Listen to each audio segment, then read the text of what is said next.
I am ready! GMA Weather, serbisyong totoo ng GMA News.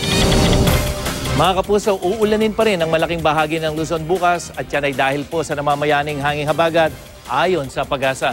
At dahil pa rin sa hanging habagat, delikado pa rin pumalaot ang maliliit na sakyang pandagat sa seaboards ng Northern at Central Luzon kasama ng Eastern Seaboard ng Southern Luzon.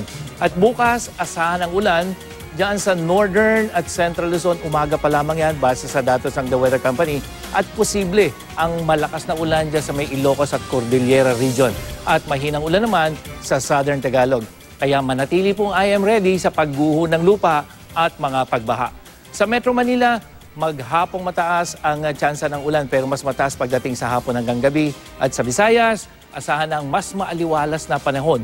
Habang sa Mindanao, posible ang thunderstorm dyan sa may northern section, lalo na sa probinsya ng Bukidnon, pagdating sa hapon.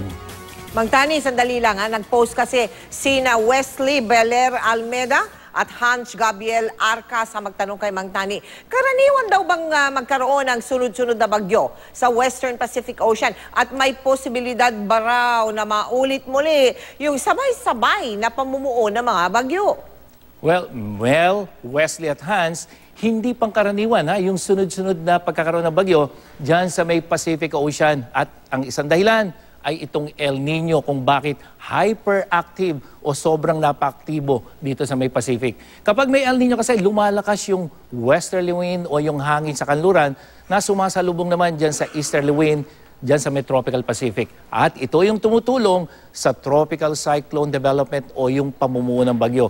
Posibleng magkaroon muli ng pagbugso ng westerly wind kaya posible uling maulit yung sunod-sunod na bagyo dyan sa Pacific Ocean. Yan ang latest mula sa GMA Weather. Ako po si Nathaniel Cruz. Magplano para sigurado. I am ready. Serbisyong totoo ng GMA News.